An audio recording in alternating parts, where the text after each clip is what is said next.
আজকে আমাদের lecture number 26 আমরা রাইটিং মডিউল নিয়ে আজকে আলোচনা করব। কিছু স্যাম্পল অ্যান্সার আজকে আমরা দেখব।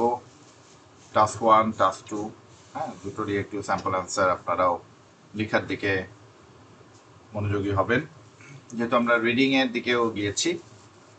লিসেনিং টেস্টের দিকে আমরা নিজেদেরকে ইনভলভ করেছি। এখন রাইটিং মডিউলটা আমরা একসাথে টেস্টের দিকে গ্র্যাজুয়ালি সামনে আলোচনা নিয়ে আসবো। আপনারা কিন্তু এখন থেকে লিসেনিং, রিডিং এবং রাইটিং এই তিনটা মডিউল একসাথে এক্সাম হয়, তো এটা আপনারা একটা করে যদি দেয়া যায় খুব ভালো। যে যারা আপনারা এক মাসের মধ্যেই পরীক্ষায় বসতে চান বা খুব রিসেন্টলি আইএলটিএস দিতে চান, তাহলে তারা আপনারা রিডিং, রাইটিং এবং লিসেনিং এক মডিউলে একসাথে বসে এই প্র্যাকটিসটাও আমাদেরকে করতে হবে। সো সেই লক্ষ্যেই আজকের লেকচারটা সাজানো। আমরা রাইটিং মডিউল নিয়ে আমরা রিভিউ করব। রাইটিং টাস্কগুলো মক এসে এখানে কিভাবে লিখবো, কিছু স্যাম্পল অ্যান্সার আসলে এখানে দেয়া নিয়েছি, আর কিছু এরর নিয়ে কথা বলবো, রাইটিং টাস্ক নিয়ে এবং পাই চার্ট, টেবিল, এই সব টাস্ক 1 নিয়ে আজকে আলোচনা ক্লাসে। সো টাস্ক 1 এবং টাস্ক 2 এর কিছু স্যাম্পল অ্যান্সার প্রথমে কিছু দেখে নিই। একটা কোয়েশ্চেন এখানে নেওয়া হয়েছে আইএলটিএস এর বিগত সালের কোয়েশ্চেনগুলো থেকে। এই হচ্ছে আমাদের গ্রাফ। সো এটার কোয়েশ্চেনটা এখানে।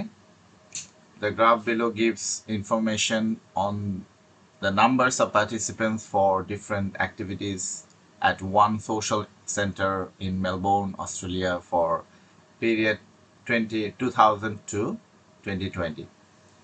Summarize the information by selecting and reporting the main features and make comparisons where relevant.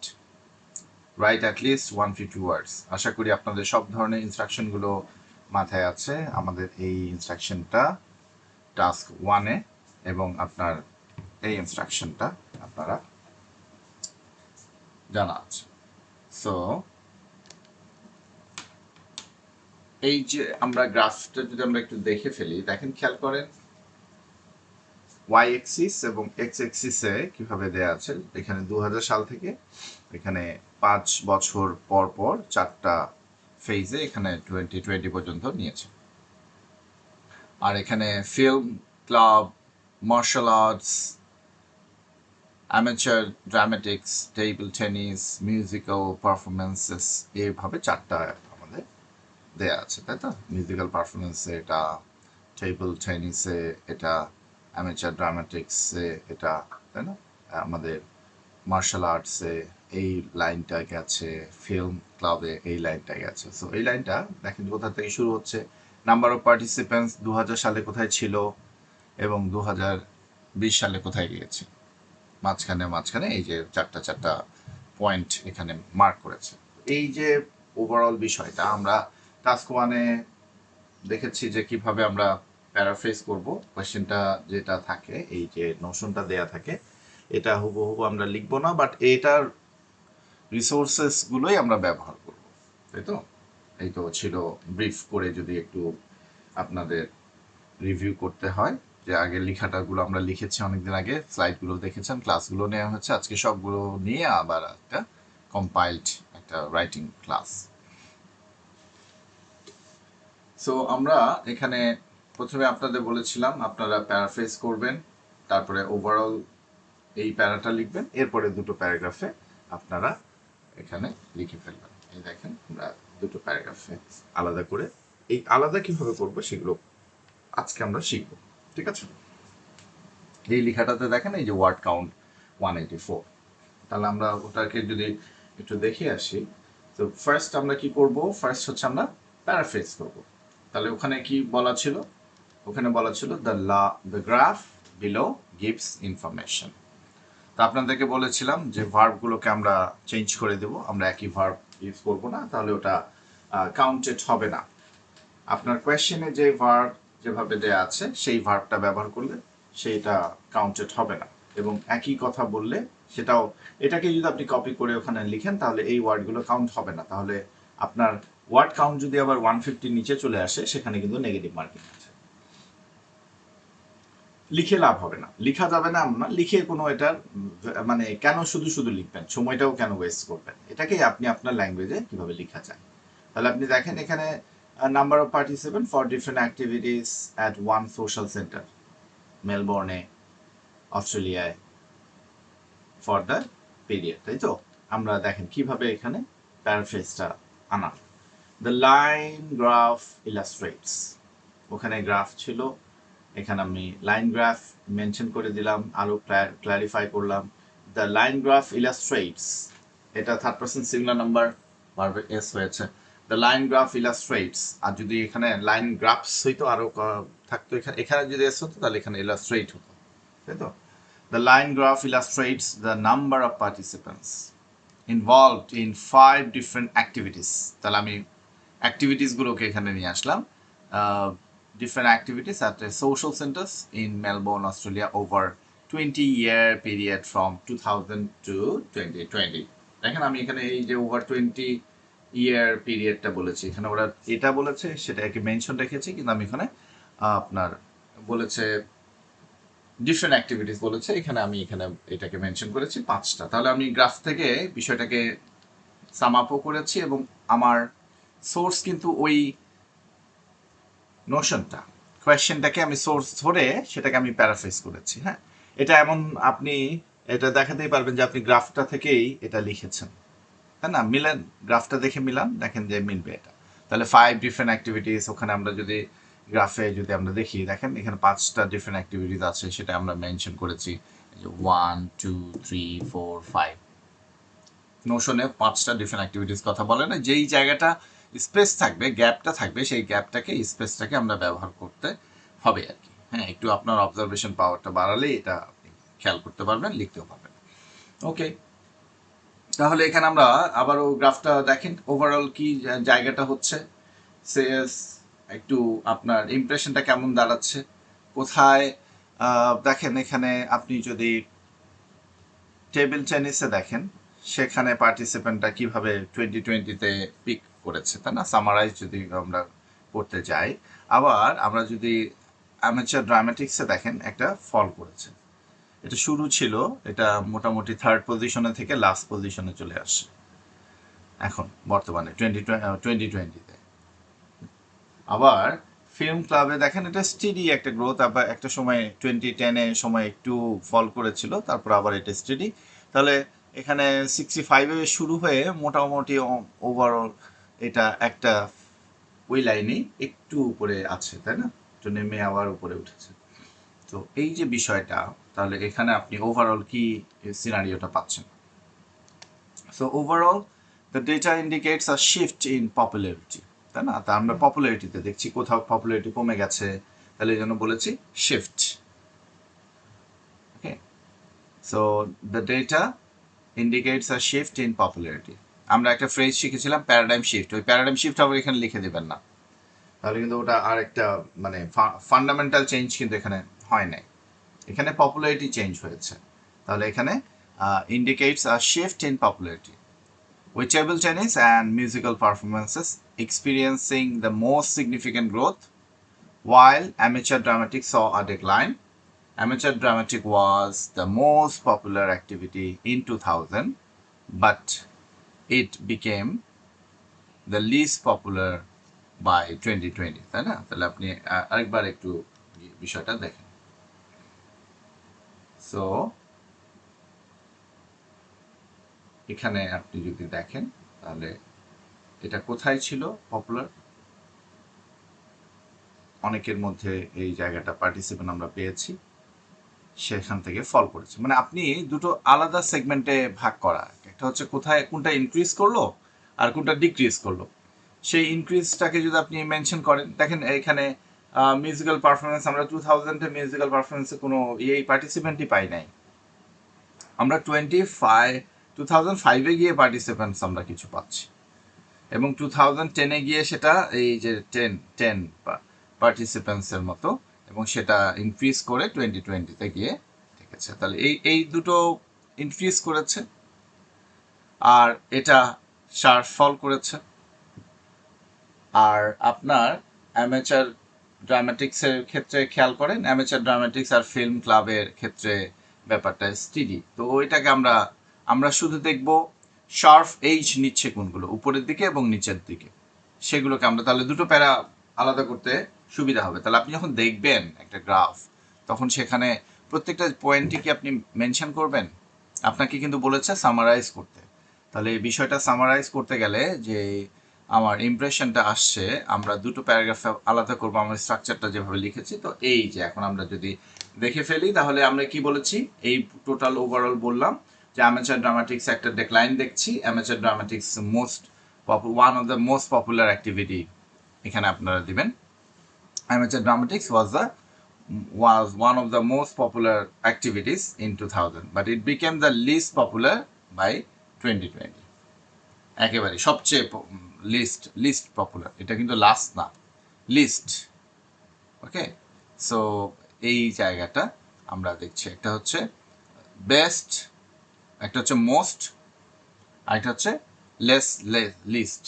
Okay, so এই যে আমরা মোর লিখি, কম্পারেটিভ আমরা কি ইউজ করি, মোর ইউজ করি, আর হচ্ছে মোস্ট ইউজ করি বেশি বলতে। হ্যাঁ, আর এটা কম বোঝাতে আমরা ব্যবহার করি লেস ইম্পর্ট্যান্ট। আর সবচেয়ে কম ইম্পর্ট্যান্ট, তাহলে সেটার ক্ষেত্রে আমরা ব্যবহার করি লিস্ট। বুঝতে পেরেছেন? তো এই বানানটা কিন্তু এটা খেয়াল রাখবেন, এটা সচরাচর আমরা ইউজ কিন্তু খুব এটা অভ্যস্ত না, তো এটা যেন মাথায় বুঝতে সুবিধা না হয়, আপনাদের অসুবিধা না হয়। ঠিক আছে? আরেকটা জিনিস মনে রাখবেন যে এই যে লেস্ট, এটা আবার আরেকটা ইউজ আছে, walk fast lest you should miss the train, সেটা গ্রামার আরেকটা, দ্রুত হাঁটো যাতে তুমি ট্রেনটা মিস না করে ফেলো, এই ওইটা লেস্ট। আর এটা লিস্ট, তাহলে এখানে লিস্টটা ইউজ করি, লিস্ট পপুলার। এটা কম্পারেটিভ ডিগ্রির ক্ষেত্রে, আমরা সুপারলেটিভ ডিগ্রির ক্ষেত্রে লিস্ট ইউজ করি, এবং সুপারলেটিভ ডিগ্রির আগে আর্টিকেল দা বসে। হ্যাঁ, এই যে বিষয় টুকটাক জিনিসগুলো গ্রামার সাথে একটু দেখে নেয়া। ওকে, সো এই হচ্ছে আমাদের বিষয়টা, ওভারঅল আমরা এটা আলোচনা দেখলাম। এখন আমরা এটাকে কিভাবে প্যারাগ্রাফে আলাদা করছি সেটা দেখেন। দুটো প্যারাগ্রাফে অবশ্যই দুই টাইপের, আপনি একটা প্যারাগ্রাফকে রাখেন যে কিভাবে সেটা কততে গেছে, হাইয়েস্টে কে ছিল 2000-এ, এবং কি হচ্ছে, আর এরপরে কি হচ্ছে, আপওয়ার্ড ট্রেন্ডে কোনটা যাচ্ছে। দেখেন আমরা এখানে ফার্স্ট প্যারাগ্রাফে লিখছি, in 2000 amateur dramatists had the highest participant at roughly 65 people, right? এই যে আপনি যখন ওখানে নাম্বারটা লেখা থাকবে না, এই যে আপনি এটা ইউজ করলেন রাফলি, একটু খেয়াল করে দেখেন। আমরা এখানে যদি দেখি, তাহলে এখানে আমরা কি পাচ্ছি, যে এইখানে রাফলি এটা 65, এক্স্যাক্ট নাম্বার কিন্তু নেই। যদি এখানে 60 থাকতো, তাহলে আপনি 60 এখানে থাকতো, তাহলে আপনি 60 লিখতে পারতেন, কিন্তু এখানে আমাদেরকে এটা অ্যাকুরেট বা এক্স্যাক্ট নাম্বার যেহেতু আমরা নাই, আমাকে এখানে ই করতে হচ্ছে, ধরে নিতে হচ্ছে। এই জন্য আমরা এখানে কি করব, রাফলি, অ্যাবাউট, এভাবে আমরা ইউজ করব। এক্স্যাক্ট নাম্বার যেখানে না, সেটা ইউজ করব। তো সেই বিষয়টা খেয়াল রাখবেন। তাহলে রাফলি 65 people which fluctuated before falling steadily, fluctuated মানে উঠানামা করেছে, একটু স্টিডিলি ফল করার আগে, to a low of approximately 10 by 2020।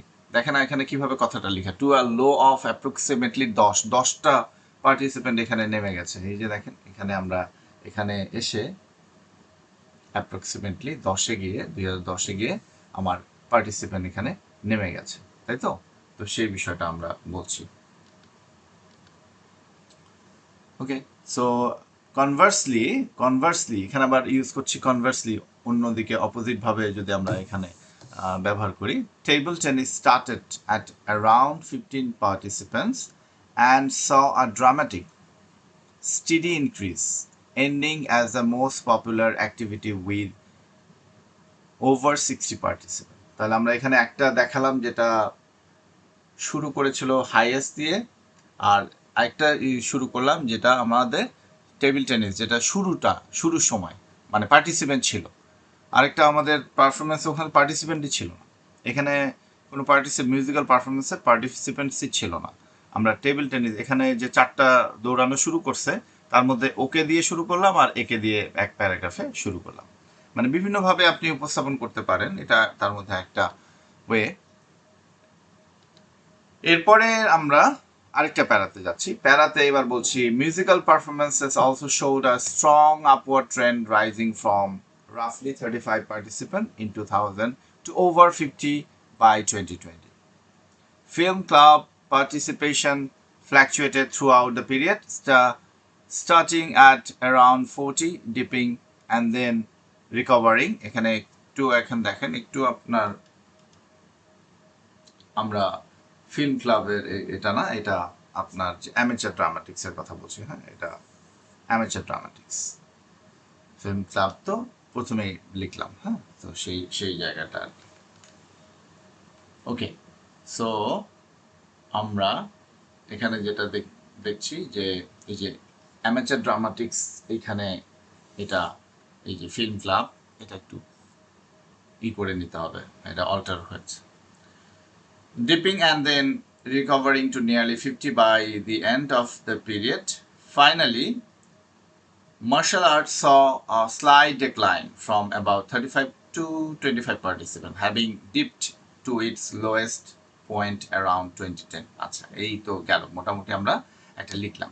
তাহলে একটু খেয়াল করেন মূল জায়গাটা কোথায়। আমরা যখন লিখবো পার্ট ওয়ানে, টাস্ক ওয়ানে যখন লিখবো, সেখানে জায়গাটা হচ্ছে আমার প্যারাফ্রেজ করা, এরপর ওভারঅল একটা ট্রেন্ড দেখানো, এবং আপওয়ার্ড ট্রেন্ডস এবং লোয়ার ট্রেন্ডস যেটা আছে সেটা দেখানো, এবং সেখানে নাম্বারটা ডেটা, তাহলে আমি ডেটা দিয়েছি, আমি এখানে লিঙ্কিং ডিভাইস ইউজ করার চেষ্টা করেছি, আমি ইনফরমেশন দিয়েছি, সাম আপ করার চেষ্টা করেছি। তো এই হচ্ছে টেন্ডেন্সিটা আমার থাকবে যে আমরা আসলে কিভাবে এটাকে উপস্থাপন করতে পারি।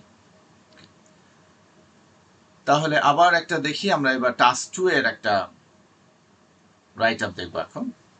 বিগত বছরের প্রশ্ন থেকেই নেয়া একটা, এখানে আপনাদের ক্যামব্রিজ আইএলটিএস থেকে এই প্রশ্নটা নেয়া, সেটারই আমরা একটা রাইট আপ এখানে দেখানোর চেষ্টা করছি।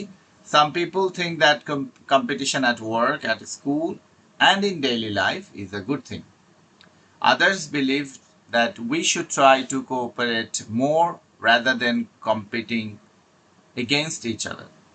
We should try to cooperate. আমাদের সহযোগিতামূলক ব্যাপারটা, অ্যাপ্রোচটা বেশি ডেভেলপ করতে হবে কম্পিটিশনটা ছাড়া। অনেকে এটা মনে করে, আবার অনেকের মত হচ্ছে যে স্কুলে কম্পিটিশনটা এটা আপনাদেরকে ভালো বিষয়। এখন আপনাকে অপিনিয়ন পরে চেয়েছে, আগে বলেছে ডিসকাস বোথ ভিউজ। এই যে আমরা ডিসকাশন এসে, সেখানে আপনাকে কি করতে হবে, এই ভিউটাকেও ডিসকাস করতে হবে। গুড থিং এটা কেন মনে করে, আবার এটা বেটার, অন্যরা যে এই বিশ্বাসটা, এটাকেও আপনাকে ডিফেন্ড করতে হবে আপনার অপিনিয়ন এর পরে, অ্যান্ড গিভ ইউর অপিনিয়ন। বুঝতে পেরেছেন? তাহলে আপনি শুরুতেই ইন্ট্রোডাকশনে আপনার অপিনিয়ন দিয়ে শুরু করতে পারবেন কিনা, সেই যে কোয়েশ্চেনগুলো থাকে। তখন দেখেন আমরা এখানে এটা লিখলাম, ইন্ট্রোডাকশন এখানে লিখেছি। ইট ইজ অফেন আর্গিউড, মানে আপনি যা বলেছে ওইটার প্যারাফ্রেজ করে আমরা এটাকে সাজাচ্ছি, এবং আমরা এখানে থিসিস স্টেটমেন্ট দিয়ে আমরা এখানে কি করতে পারি। এই যে ফার্স্ট, এটা হচ্ছে ফার্স্ট প্যারা, এটা আবার করবেন না, এটা ফার্স্ট প্যারা, এরপরে এটা হচ্ছে সেকেন্ড প্যারা, মানে এসে। আর বডি প্যারাগ্রাফ এটা এক নাম্বার বডি প্যারাগ্রাফ। আশা করি ওগুলো নিয়ে আর আপনাদের ঝামেলা নেই। So কি করছি দেখেন, it is often argued that a competitive environment is essential, crucial, vital, এইভাবে আপনি ইউজ করতে পারেন। For driving success মানে সফলতাকে যদি আমরা পেতে চাই, তাহলে সেই ক্ষেত্রে স্কুলে, ওয়ার্ক প্লেসে এবং ডেইলি লাইফে এটা আসলে কম্পিটিশনটা এটা ইট ইজ অফেন আর্গুড, এটা ভাবা হয় বা এটাই বিশ্বাস করা হয় যে কম্পিটিটিভ একটা এনভায়রনমেন্ট থাকা উচিত, এটা খুবই ক্রুশাল, এটা নিজেকে সফলতার দিকে নিয়ে যাওয়ার জন্য স্কুল, কলেজে, ওয়ার্ক প্লেসে। কারণ কি, এটা it motivates individual to perform at their best. Conversely, আমি কিন্তু একই ওই থিসিস, আমি নোশনটাকেই এখানে প্যারাফ্রেজ করছি। কনভার্সলি মানে অন্যরাও যে বলে, on the other hand, others believe, এভাবে যেটা বলছি ওইটাই আমি এখানে নিয়ে আসবো। এখানে আমি লিঙ্কিং ডিভাইস ইউজ করছি।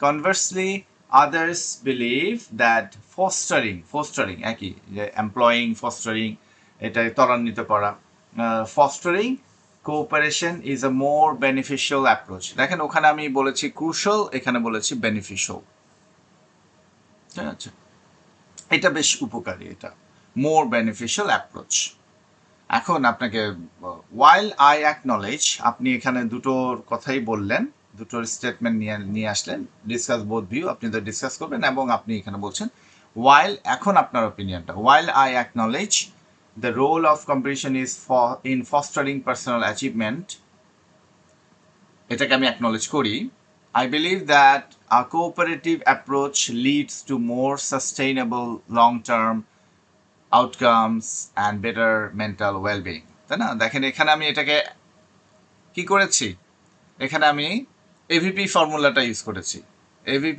এভি মানে আপনি এখানে প্রথমে এটাকে অ্যাকনলেজ করলেন এরপর আপনি ডিফার করলেন ওই যে আমরা ডিফার করার জন্য কিছু লিঙ্কিং ডিভাইস শিখেছিলাম না হ্যাভিং সেড দ্যাট তো সেই বিষয়গুলো এখানে তো এখানে আমি সেটা ইউজ করি নাই যেহেতু ইন্ট্রোডাক্টরি প্যারাগ্রাফ সেটা আমরা পরের দিকে আমরা ইউজ করব সো আই বিলিভ এখানে বলেছি ওয়াইল আই অ্যাকনলেজ এই যে ওয়াইল স্ট্রাকচার দিয়ে করেছি যেখানে আমি এটাকে স্বীকৃতি দেই এটা মনে করি কিন্তু আমি বিশ্বাস করি আমি এটাকে অ্যাকনলেজ করি এটাকে আমি খুব খারাপ কিছু ভাবছি না অ্যাকনলেজ করি যে হ্যাঁ এটা ফস্টার করে অ্যাচিভমেন্টের ক্ষেত্রে মানে ত্বরান্বিত করে বা এটা প্রভাবক হিসেবে কাজ করে কিন্তু আমি বিশ্বাস করি যে cooperative approach leads to more sustainable long term outcomes হ্যাঁ সাস্টেইনেবল দীর্ঘস্থায়ী এটা আমাদের একটা দীর্ঘমেয়াদী ফলাফল সুফল বয়ে নিয়ে আসে মানসিকভাবে এবং আমাদের অ্যান্ড বেটার মেন্টাল ওয়েলবিং মানে এটা তো আমাদের অর্জনের দিকেও আমাদের আউটকাম নিয়ে আসে এবং মানসিকভাবেও আমাদেরকে ভালো মানুষ হিসেবে গড়ে তোলে তো এই দেখেন আমি ইন্ট্রোডাকশনের মধ্যে কিন্তু পুরো জিনিসটা সাম আপ বলে দিয়েছি তাহলে প্রথমের প্যারাগ্রাফ কি হবে প্রথমের প্যারাগ্রাফ আমরা ডিসকাস করব কম্পিটিশনটা যে এটা আসলে এটা ক্রুশাল বা এটা বেনিফিশিয়াল সেই বিষয়টা আমরা যখন বলবো এখানে এই প্যারাগ্রাফে কি বলছি এখানে অন দি ওয়ান হ্যান্ড দেখেন on the one hand on one hand বলবেন না অন দি ওয়ান হ্যান্ড তাহলে এই যে এখানে on the one hand competition is often scene as a কি ড্রাইভার অফ এক্সিলেন্স তাই না এক্সিলেন্স এবং আপনি যখন আমরা ছোটবেলা থেকে দেখেন দৌড় প্রতিযোগিতা হয়েছে যে ফার্স্ট হলো তাকে পুরস্কার দেওয়া হয় যে লাস্ট হয় তাকে পুরস্কার দেওয়া হয় না তো সব জায়গায় এটা একটা মূল চালিকা শক্তি কম্পিটিশনটাই চালিকা শক্তি এক্সিলেন্সের মাপকাঠি হচ্ছে কম্পিটিশন যে কম্পিট করে ভালো করবে সেই হচ্ছে এক্সিলেন্ট তাই না পরীক্ষার হলে যে ভালো করছে কে ভালো পড়লো সেটা ইম্পর্টেন্ট না ভালো রেজাল্ট কে করলো ধরেন একজন 94 পেয়েছে সেই হচ্ছে এক্সিলেন্ট স্টুডেন্ট আবার মনে করি অনেক ট্রাই করেছে অনেক এফোর্ট দিয়েছে অনেক ইমপ্রুভ করেছে তার অবস্থান থেকে সে 70 পেলো সে কিন্তু সেই এক্সিলেন্ট পাচ্ছে না তো মানে বিষয়টা হচ্ছে আর্গুমেন্টটা হচ্ছে কম্পিটিশন এটা দেখাই হয় এটা সামাজিকভাবে বা মাপকাঠিতে দেখা হয় যে এটাই সবসময় দেখা হয় যে এটা আসলে মূল চালিকা শক্তি এক্সিলেন্সের আমরা ক্রাইটেরিয়া সিলেক্ট করার জন্য In educational settings, competitive environments can push students to work harder and achieve higher grades, aiming for academic rewards or recognition. দেখেন আমরা জাস্টিফাই করছি যে কথাটা এটা এক্সিলেন্স এবং এটা কি হয় এটা প্রভাবিত করে স্টুডেন্টদেরকে ফার্স্ট হওয়ার নেশা পেয়ে বসে অনেকে ফার্স্ট হতে চায় ভালো স্টুডেন্ট হতে চায় অনেকে ফার্স্ট আপনার রেসের মধ্যে ফার্স্ট হতে চায় কম্পিটিশন তাহলে তার হয় কি সে আরও এটার চেষ্টাটা বেশি করে তার লিমিটটাকে সে আরও এক্সপ্যান্ড করে তাই না সবাই খেলছে ওয়ার্ল্ড কাপ কিন্তু কেউ কারো চেষ্টা থাকছে যে এটাকে একেবারে বেস্ট পজিশনে নিয়ে যাওয়ার বা সবচেয়ে বেশি গোল করার বা সবচেয়ে বেশি অ্যাসিস্ট করার এই যে কম্পিটিশনের জায়গাটা আছে তাই না তো এটা এইভাবে জাস্টিফাই করছি সিমিলারলি একইভাবে in the work place competition for promotions or bonuses can increase productivity আপনি যদি আপনার ওয়ার্ক প্লেসে যারা এখন জব করছেন তাদের মধ্যে যদি বোনাস ইনক্রিমেন্ট এইসবের ব্যাপার থাকে যে আপনি এটা করলে এটা হবে যে বেস্ট করতে পারবে best employee of the year তাকে সুইজারল্যান্ড ট্যুর করানো হবে তো দেখবেন তখন এখানে এটা মোটিভেশন হিসেবে কাজ করে এবং এটা ইনোভেশনের দিকেও এমপ্লয়ীদেরকে নিয়ে যায় যে তারা আরও বেটার আউটপুট ইনপুটও দিতে পারছে এবং আউটপুটও বের করে নিয়ে আসতে পারছে সো এই একটা বিষয় যে একই রকম, তাহলে আমি কি ইউজ করেছি সিমিলারলি। একইভাবে এটা তো বলছি এডুকেশন ইনস্টিটিউশনে, স্কুল কলেজে, বলছি ওয়ার্ক প্লেসেও কম্পিটিশনটা for promotion or bonuses can increase productivity and drive motivation as employees strive মানে এখানে এমপ্লয়িজ স্ট্রাইভ চেষ্টা করা, এফোর্ট দেয়া, endeavour, strives to outperform their peers মানে তাদের যারা কলিগস আছে, এই দেখেন এখানে ওয়ার্ডটা ইউজ করেছি, দেয়ার পিয়ার্স, তাদের যারা সহযোগী আছে বা তাদের যারা সহকর্মী আছে তাদেরকে আউট পারফর্ম করা। আউট পারফর্ম মানে পারফরমেন্স দিয়ে তাদেরকে কাটিয়ে বেস্ট হয়ে যাওয়া। For example, sales team are often motivated by commission structures that reward the highest performer, encouraging them to maximize their effort. এটা আপনারা খুব ভালোভাবেই বুঝবেন, আপনারা এটা এক্সপিরিয়েন্সও করেন জব সেক্টরে। So this viewpoint suggests that without competition individuals might become complacent, resulting in stagnation rather than growth. Okay, so এবার আমরা যদি যাই, এটা এখন আমরা বলেছি, তাহলে আরেকটা ভিউ পয়েন্ট আমরা আলোচনা করব। আরেকটা ভিউ পয়েন্ট আলোচনা করতে গেলে আমরা এখানে দেখছি, তাহলে ওখানে আমরা কি লিঙ্কিং ডিভাইস দিয়ে শুরু করলাম। অন দি ওয়ান হ্যান্ড, এখানে আমরা পরে তাহলে এখানে আলোচনা করলাম কি বিষয় নিয়ে, যে এটা কম্পিটিশনটা যে আপনার ক্রুশাল ড্রাইভিং ফোর্স হিসেবে সাকসেস অ্যাচিভমেন্ট বা অ্যাচিভমেন্টের ক্ষেত্রে, সেই বিষয়টা আলোচনা করলাম, ভিউ পয়েন্ট দিলাম। এবং তারপরে আমি যাচ্ছি আরেকটা পয়েন্ট অফ ভিউ, যেখানে বলছে যে কোঅপারেশন বা কোঅপারেটিভ অ্যাটিটিউডটা এটা বেনিফিশিয়াল, মোর বেনিফিশিয়াল। ওকে, সো এখানে শুরু করছি আরেকটা লিঙ্কিং ডিভাইস দিয়ে। চেষ্টা করবেন, দেখেন আপনি তো একটাই রাইট আপ দিবেন, তাই না, আপনার টাস্ক টু এ লিখবেন, তো অলসতা করে এই যে লিঙ্কিং ডিভাইস ছাড়াই আপনি প্যারাগ্রাফ শুরু করে দিলেন, আপনি সুযোগই তো পাচ্ছেন, একদিনই পরীক্ষার সময়ই তো সুযোগ পাচ্ছেন আপনাকে প্রুফ করার, দেখানোর। আপনি যে লিঙ্কিং ডিভাইস শিখছেন বা যে ভোকাবগুলো শিখছেন বা যে স্ট্রাকচারগুলো শিখলেন, এগুলো তাহলে শো অফ করবেন কখন, দেখাবেন কখন? ওই দিনই তো, পরীক্ষার দিনই তো আপনার, বা পরীক্ষায় যে লেখাটা লিখবেন সেটা দিয়েই তো আপনার এই স্বীকৃতিটা নেওয়া যে আপনার এগুলো যেগুলো শিখলেন এগুলো প্রপার ইউজ করা। তো এগুলোর ব্যাপারে কোনো অলস্যতা করবেন না, প্রত্যেকটা প্যারাগ্রাফে যেন আমার লিঙ্কিং ডিভাইস থাকে, এটাই বোঝাতে যাচ্ছি। লিঙ্কিং ডিভাইসটা আপনারা চেষ্টা করবেন এটা দিয়ে লেখার। তো on the other hand, a collaborative approach is often more beneficial in the long term, fostering teamwork, তাই না, ত্বরান্বিত করছে টিমওয়ার্ক অ্যান্ড রিডিউসিং স্ট্রেস। এখানে যখনই কোলাবোরেশন বা কোঅপারেশন থাকে, একজন একজনকে সহযোগিতা করে সাপোর্ট করে টিমওয়ার্ক হয়, সেখানে কিন্তু স্ট্রেসটা কম থাকে। কম্পিটিটিভ অ্যাটিটিউডে স্ট্রেসটা বেশি থাকে, একজন একজনকে একটু জেলাস ফিল করানো, একজনকে না মানে সে যেন ভালো পারফর্ম না করে, সেই ব্যাপারগুলো থাকে। একটা আমার যেন ভালো পারফরমেন্স হয়, আরেকজনের যেন খারাপ হয়, সো এই ব্যাপারটা থাকে কম্পিটিশনে। আর টিম ওয়ার্কে বা কোঅপারেশনে সেখানে কি থাকে, টিম ওয়ার্ক থাকে, টিম অ্যাক্টিভিটিস থাকে, এবং এখানে স্ট্রেসটা, মেন্টাল স্ট্রেসটা কম থাকে, হ্যাঁ, অ্যাংজাইটিটাও কম থাকে। সো স্ট্রেস অ্যাংজাইটি যদি কম থাকে তাহলে আপনার পারফরমেন্সটা, সেটা প্রোডাক্টিভটা বেশি হয়, দ্য রেজাল্ট লং টার্মে এটা ভালো রেজাল্ট হয়। When people cooperate, they share knowledge, skills and resources. আর যখন কম্পিটিশন হবে তাহলে কেউ নলেজ শেয়ারও করবে না, স্কিলও মানে শেখাবে না, আবার রিসোর্সগুলো শেয়ার করবে না যখন কম্পিটিশন হয়। কিন্তু যখন আপনার কোঅপারেশন হয় তখন কিন্তু এগুলো শেয়ার্ড হয়, which can lead to better, more creative solutions. In a workplace, for instance, দেখেন আমি এখানে এটা আর্গুমেন্টটা বললাম এবং সেখানে আমি এটা এখন ফর ইনস্ট্যান্স মানে উদাহরণ দিচ্ছি। A team works together on a project can produce better result than individuals working in isolation. Individuals মানে ব্যক্তিগতভাবে কেউ যদি আলাদাভাবে কাজ করে, আইসোলেশন মানে পৃথকভাবে কাজ করে, as diverse perspectives are combined, তাই না? তাহলে এখানে সেন্টেন্সটা কিভাবে বলেছি, in a workplace, for instance, a team that works together on a project can produce better results than individuals. Okay, then individual যারা, এইটুকু বলেছি। তাহলে better results as diverse perspective, কারণ বেটার রেজাল্ট কেন আসে, কারণ ডাইভার্স পার্সপেক্টিভ আসে, এখানে অনেক ব্যতিক্রমী ভিন্ন ভিন্ন মতামত, ভিন্ন ভিন্ন দৃষ্টিভঙ্গি একসাথে কম্বাইন্ড হয়, এই জন্য এটা বেটার পারফর্ম করে।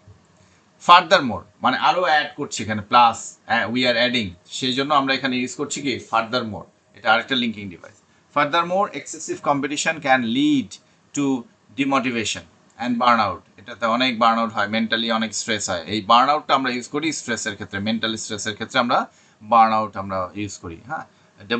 ডিমোটিভেশন এটা ডিমোটিভেট করে দেয় এবং আমাদের শারীরিকভাবেও অনেক পরিশ্রম যায় এবং আমরা মানসিকভাবেও ড্রেইনড হয়ে যাই। Okay, so as individuals may feel overwhelmed by the pressure, যেহেতু এটা ওভারওয়েলম ফিল করতে পারে, প্রেশারে একেবারে ওভারফ্লো হইতে পারে আর কি, আর নেওয়া যাচ্ছে না এরকম ভাবে। রাত জেগে জেগে জেগে দেখা যাচ্ছে আপনার ঘুমে আপনি শেষ হয়ে যাচ্ছেন, কিন্তু আপনি প্রেশারের কারণে, কাজের প্রেশারের কারণে, কম্পিটিশনের প্রেশারের কারণে আপনি এভাবে নির্ঘুম রাত কাটিয়ে দিচ্ছেন। হ্যাঁ, খাওয়া দাওয়া একেবারে খুবই ইরেগুলার রুটিন লিড করছেন। এর ফলে কি হচ্ছে, যে বিষয়টা প্রেশারটা কি থাকে, কনস্ট্যান্টলি আউট পারফর্ম আদার্স, অন্যদেরকে সবসময় আউট পারফর্ম করা। তো এতে আসলে আলটিমেটলি আপনার অনেক বার্ন আউট হয়ে যায় এবং ডিমোটিভেশন কাজ করে। ওকে, কাজের প্রতি আপনি আগ্রহটা হারিয়ে ফেলেন। Promoting a cooperative atmosphere can improve interpersonal relationship and create a more positive, supportive and stable environment which is vital for long-term success. যেমন খেয়াল করেন আপনারা এখানে যদি কোঅপারেটিভ একটা অ্যাটিটিউড সবার মধ্যে, অনেকে একটু আউট পারফর্ম করছেন, একটু বেটার করছেন, কেউ প্র্যাকটিস করছেন না, তো সবার মধ্যে যদি একটা কোঅপারেটিভ এনভায়রনমেন্ট হয়, আপনারা দেখেন একটা পার্সোনাল বা প্রাইভেট একটা গ্রুপে আপনারা যদি এখানে কমিউনিকেট করেন, একজন একজনকে সাপোর্ট করেন, তাহলে কি হবে, আপনাদের ইন্টারপার্সোনাল স্কিল তো ডেভেলপ হবে, কিন্তু মূল যে জায়গাটা এটার ক্ষেত্রে জড়িত সেটা হচ্ছে ইন্টারপার্সোনাল রিলেশনশিপ, আপনাদের মধ্যে বন্ধুত্বটা ভালো তৈরি হবে।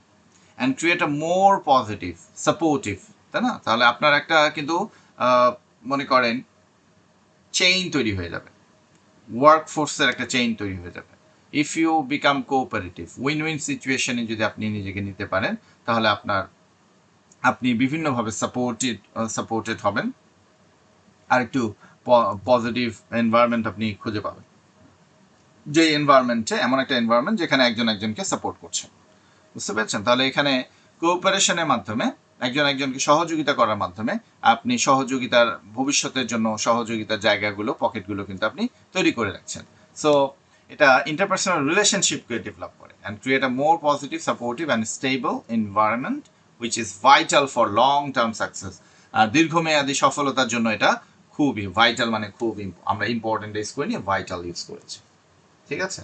সো এই যে আনকমন ওয়ার্ডগুলো একটু ইউজ করা, তাহলে আমরা দেখেন এখানে আমি ডিসকাস বোথ ভিউ, আমার অ্যান্সার হয়ে গেল। এখন আমার অপিনিয়নটা আমি কনক্লুশনের মধ্যে এখানে দিয়েছি। আপনি চাইলে আরেকটা প্যারাগ্রাফ করে আপনি কনক্লুশনে আগে আপনার অপিনিয়নটা দিতে পারেন, যে আপনি মনে করেন যে কোঅপারেটিভ, আপনি অ্যাকনোলেজ করছেন যে হ্যাঁ, এটা কম্পিটিশনটা, এটা আপনার বেটার পারফরমেন্স নিয়ে আসে, আপনাকে আপনার বেস্ট পারফর্ম করার জন্য মোটিভেট করে, কিন্তু আপনি বিশ্বাস করেন যে লং টার্ম এটা বেশি বেনিফিশিয়াল, কোনটা, কোঅপারেশনটা। এখন আমি এখানে 4টা প্যারাগ্রাফের মধ্যে লিখেছি, 4 অথবা 5 প্যারাগ্রাফে আমরা লিখব। আমরা কিন্তু টাস্ক 2 আমরা কেউ 6 প্যারাগ্রাফে লিখব না, ঠিক আছে? 3 প্যারাগ্রাফে খুব ভালোভাবে স্ট্রাকচার হয় না। সো 4 প্যারাগ্রাফ, 5 প্যারাগ্রাফ, এই দুটোর মধ্যে আপনি নিজেকে ফিক্স করবেন, এবং সেরকম স্যাম্পলগুলোই দেখানোর চেষ্টা করছি, সেভাবেই আপনাদেরকে মাথায় দেওয়ার চেষ্টা করছি, আপনারা এগুলো খেয়াল করবেন। ইন কনক্লুশন, দেখেন এটাও আবার একটা লিঙ্ক, টু রিক্যাপিচুলেট আপনি বলতে পারেন, ইন কনক্লুশন বলতে পারেন। সো এগুলোকে আগে থেকে ফিক্স করে রাখা, আপনি কোনটা আপনার পছন্দ, কোনটা আপনার বেশি স্যুট করে, কোনটার ক্ষেত্রে, ডিসকাশনের ক্ষেত্রে কোনটা, অপিনিয়নের ক্ষেত্রে কোনটা, সেরকমভাবে আপনি সেট করে রাখেন। While competition can be a strong motivator, এই যে আমি বলেছি, অ্যাকনোলেজ করেছিলাম যে হ্যাঁ, competition is a strong motivator, it can also lead to stress and negative cut throat behaviour. Cut throat মানে আরেকজনের গলা কেটে দাও, আরেকজনকে, মানে সে যেন উন্নতি না হতে পারে, সে যেন উন্নতি করতে না পারে, সেখানে একটা বিভিন্ন রকম, আপনি যদি মুভি দেখেন, এখানে আপনার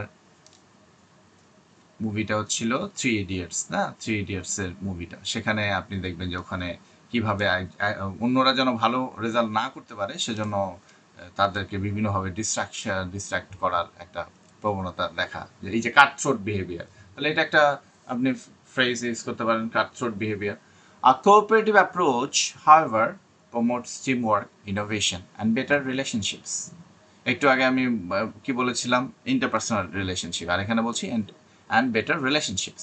আই এম অফ দ্য, এখানে নির্দিষ্ট করে আবার বলা, ওখানে দুটোই, এখানে আবার ওই যে কি করলাম, ইন্ট্রোডাকশন যেটা লিখেছি, ইন্ট্রোডাকশন খেয়াল করেন, এই স্ট্রাকচারে লিখেছি, প্রথমে এই পয়েন্ট অফ ভিউ দিয়েছি, পরে আবার এই পয়েন্ট অফ ভিউ দিয়েছি, তারপরে আমার opinionটা দিয়েছি। I am of the opinion that fostering cooperation is generally more beneficial for long-term success and well-being, as it creates a more sustainable, এখানে আরেকটা শব্দ নিয়ে আসলাম, sustainable environment where individuals can support each other to achieve common goals. দেখেন একই, মানে আমরা যদি খুব স্ট্রাকচার্ড ওয়েতে লিখি তাহলে আমরা যেটা করি সাধারণত ভুল করি, স্টুডেন্টরা কি লিখবে এটা ভেবে পায় না, এবং লিখতে অনেক চিন্তাটা এত দূরে দূরে ছড়িয়ে পড়ে, খুব প্রিসাইজ হয় না। হ্যাঁ, আপনার আর্গুমেন্টটা থাকে না, কিন্তু হয়তো শুধু আইডিয়া লিস্টিং থাকে। তো আমাদের যেটা করতে হবে, আমি যেটা মনে করি, যেটা বিশ্বাস করি, সেই বিষয়টাকে আমাকে ব্যাখ্যা করতে হবে, সেই বিষয়টাকে আমাকে উদাহরণ, মানে একটা ওয়েল সাপোর্টেড হতে হবে ব্যাখ্যা এবং উদাহরণ, তাহলে আমার কিন্তু লেখা আর্গুমেন্টটা এটার একটা ভ্যালিড, একটা গ্রাউন্ডেড হয়। এটা চেষ্টা করা, রাইটিংয়ের মাধ্যমে নিজের আর্গুমেন্টটাকে এস্টাবলিশ করার চেষ্টা করা, শুধু আইডিয়াগুলোকে ছড়িয়ে দেয়া না বা লিস্ট করা না। এটা আমরা আরেকটা স্যাম্পলে আমরা গেলাম। এবার আমরা একটু দেখব যে আর্কিটেকচার এটার কিভাবে আমরা করছি। How to read the data, কিভাবে করবেন আপনারা। একটু আগে আমি একটু আপনাদের স্লো যাচ্ছিলাম, যে আপনাদের যেন বুঝে উঠতে সহজ হয় যে আসলে কিভাবে ডেটাগুলোকে আপনারা আলাদা করবেন, সেপারেট করবেন, প্যারাগ্রাফগুলো আলাদা কিভাবে করবেন, সেই জিনিসগুলো। So how to read the data without panicking. অনেকের মধ্যে হয় গ্রাফে অনেকগুলো লাইন থাকে, প্যানিক করা শুরু করে যে কোনটা কোন দিকে গেল আমি তো বুঝতেছি না। প্যানিক করবেন না, প্যানিক না করে যেটা আপনি আগে ওটাকে আইসোলেটেড করার চেষ্টা করেন, ওটাকে আইডেন্টিফাই করার চেষ্টা করেন, কোনটা আপওয়ার্ড কোনটা ডাউনওয়ার্ড, সো এই ব্যাপারগুলো দেখার চেষ্টা করেন। So how to read the data without panicking, the difference between static and dynamic data, এই বিষয়টা মাথায় আজকে একটু খেয়াল করবেন, আমি আপনাদেরকে বুঝিয়ে দেওয়ার চেষ্টা করব।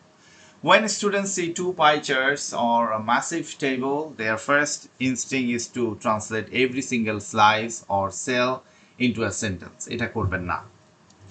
If you write every number, you fail the task. The prompt explicitly says summarize. এই কথাটা বলেছে, তো এটা যদি আপনি ডিটেইলিং করেন তাহলে আপনার টাস্ক রেসপন্সটা হলো না। Summarize the information by selecting and reporting the main features. Main features কি? দেখেন এটা ইনস্ট্রাকশন, তো আপনাকে এটার মতো করেই আপনাকে লেখার অভ্যাস করতে হবে। ওকে, সো পাই চার্ট, দেখেন দ্য টুইন ডায়নামিক্স, পাই চার্টের ক্ষেত্রে pie chart almost always come in pairs or fours. Pie চার্টে যদি আপনি দেখবেন, they do one of two things, দুই ধরনের ডাইমেনশন থাকবে পাই চার্টের মধ্যে, তাহলে দেখবেন এইভাবে পাই চার্টে সাধারণত এইভাবে পেয়ারে আসে চারটা, বা এইভাবে স্লাইস স্লাইস স্লাইস থাকে। ওকে, মানে আপনি পিজা দেখেন না, পিজাকে আমরা কি করতে পারি, পিজাকে আমরা 4 স্লাইস করতে পারি, 8 স্লাইস করতে পারি, পিজাকে আমরা হাফ করতে পারি। তো এই যে পেয়ারসে পাই চার্টে সাধারণত এইভাবে আমরা দেখি। আচ্ছা, স্ট্যাটিক কি বলছি, কোনো টাইম চেঞ্জ নাই, দুটো জিনিসের মধ্যে আপনার comparing two different things in the same ইয়ার, মানে এনার্জি প্রোডাকশন ফ্রান্সে আর জার্মানির মধ্যে ডিফারেন্স, এটা কত সালে, 2020 সালে, একটাই, মানে টাইমের কোনো ইয়া নেই, এটা টাইম ডাইনামিক্স না, এটা হচ্ছে ফিক্স। ওকে, নো টাইম চেঞ্জ, এটা স্ট্যাটিক বলছি।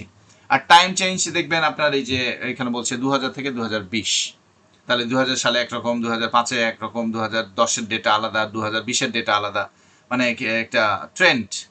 তো এই বিষয়টাকে আপনি আলাদা দেখতে হবে, আলাদা, এটা যে আলাদা, এটা আলাদাভাবে দেখা, মানে মানসিকভাবে আপনাকে সেই প্রিপারেশনটা আমি দিতে চাই, তাহলে আপনি আগে এটাও খেয়াল করবেন, এতদিন তো খেয়াল করেননি, এখন থেকে এটা খেয়াল করবেন যে একই সালে কিনা, ভিন্ন ভিন্ন সালে কিনা। ওকে, সো কম্প্যারিজনটা কিসের মধ্যে, এখন ডাইনামিক টাইম চেঞ্জের ক্ষেত্রে যেটা হয়, কম্পেয়ারিং দ্য সেম থিং, একই জিনিস দুটো ডিফারেন্ট সালের মধ্যে বা 4টা ডিফারেন্ট সালের মধ্যে, এভাবে ডিফারেন্সটা দেখেন। আচ্ছা, এখন আপনি যেটা করবেন পাই চার্টের ক্ষেত্রে, প্রথমেই যেটা দেখবেন, always look for the majority, বড় পোর্শনটা দেখবেন, দ্য বিগেস্ট স্লাইস। ওকে, বড় স্লাইস। আপনি যখন পিজা খেতে যান, তা পিজাতে যখন স্লাইস করা থাকে, আপনার চোখ দিয়ে তো একটু স্ক্যান করে যে বড় স্লাইস কোনটাতে বেশি টপিং আছে, এই দিকে কিন্তু একটু খেয়াল যায়।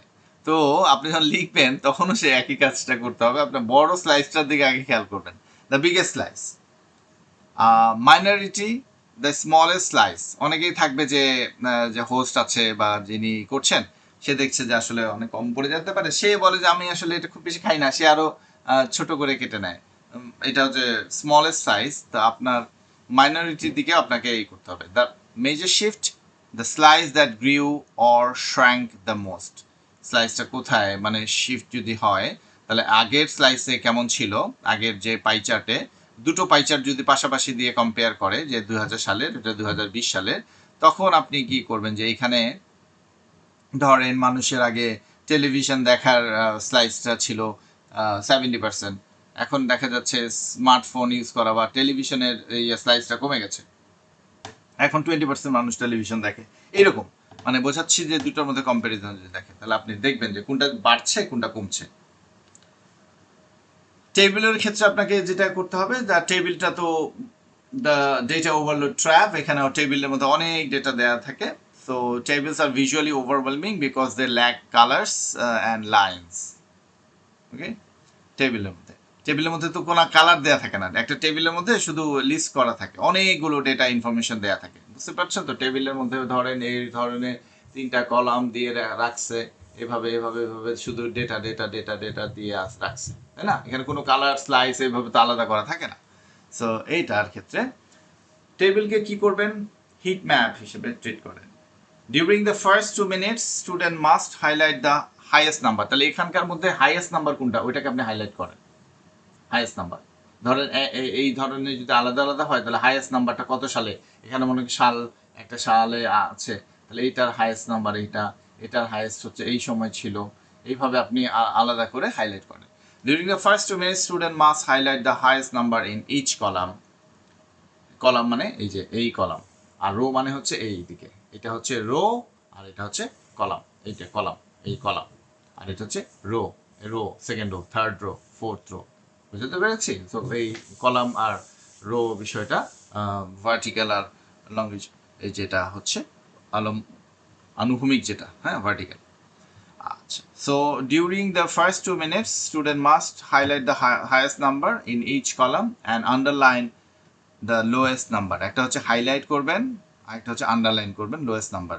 This immediately creates a visual hierarchy, মানে হায়ারার্কি। তাহলে আপনি একটা হাইলাইট করছেন আর এটা আন্ডারলাইন করছেন, এইভাবে করলে তাহলে আপনার মধ্যে একটা ইমপ্রেশন তৈরি হবে, একটা ভিজুয়াল একটা ইমপ্রেশন তৈরি হবে, যেটা আপনার এই ডেটাটাকে অ্যানালিসিস করতে সুবিধা হবে এবং এটাকে প্রেজেন্ট করতে সুবিধা হবে। ওকে, যেমন দেখেন এখানে আপনি দেখতেই পাচ্ছেন। আপনি এখন একটু কাজ করেন, 30 সেকেন্ডস আপনার কাছে সময়, আপনি এটাকে একটু go through করেন। The table shows the percentage of national consumer expenditure across 4 categories in 5 countries in 2021. এটা স্ট্যাটিক, হ্যাঁ, 2021। আপনি কিছু নাম্বার দেখবেন, পড়বেন না, কি করবেন, হাইয়েস্ট নাম্বার কোনটা আর অ্যাবসলিউট লোয়েস্ট নাম্বার কোনটা। সো এটা ওভারঅল একটা স্টোরি যদি আপনি নিজে নিজে একটা লিখে সাম আপ করে ফেলতে পারেন, হ্যাঁ। তাহলে দেখেন কলাম, আমি কি বলেছি, কলামের মধ্যে হাইয়েস্ট নাম্বার, কলামের মধ্যে হাইয়েস্ট নাম্বার কোনটা, তাহলে সেটাকে আপনি হাইলাইট করেন আর লোয়েস্ট নাম্বারটাকে আন্ডারলাইন করেন, একটাকে আন্ডারলাইন করেন আর একটাকে রাউন্ড করেন, তাই না? তাহলে আমি যদি যাই, তাহলে এখানে এটা হলো আর এটা এরকম হচ্ছে, আপনি তো পড়ছেন না, আলাদা আলাদা করে পড়ছেন না, তাহলে এখানে হাইয়েস্ট কোনটা, এখানে এটা, আর এখানে লোয়েস্ট কোনটা, এটা। এখানে হাইয়েস্ট কোনটা, এখানে হাইয়েস্ট হচ্ছে এইটা, আর এখানে লোয়েস্ট কোনটা, এটা। এখানে হাইয়েস্ট কোনটা, এখানে হাইয়েস্ট হচ্ছে এটা, আর লোয়েস্ট কোনটা, এটা। এই যে বাস, আপনি এইভাবে একটু মোটামুটি বিষয়টা দেখে ফেললেন। তাহলে হাউজিং ইউটিলিটিজের ক্ষেত্রে আপনি খেয়াল করেন, আর ফুড অ্যান্ড ড্রিঙ্কের ক্ষেত্রে খেয়াল করেন, leisure and entertainment, clothing and footwear, তাহলে সেটা কারা কত পার্সেন্ট ইউজ করছে সেই বিষয়টা সেখানে বলছে যে এক্সপেন্ডিচার, ন্যাশনাল কনজিউমার এক্সপেন্ডিচার, হ্যাঁ, মানে ইউএসএ তারা এক্সপেন্ডিচার, তাদের খরচটা কোন সেক্টরে বেশি, আর এই সেক্টরে হাউজিং অ্যান্ড ইউটিলিটিসে কার সবচেয়ে বেশি আর কে সবচেয়ে কম করছে এক্সপেন্ডিচার। ফুড অ্যান্ড ড্রিঙ্কে কারা বেশি করছে এক্সপেন্ডিচার, কাদের বেশি এবং লোয়েস্ট কাদের, ফুড অ্যান্ড ড্রিঙ্কে।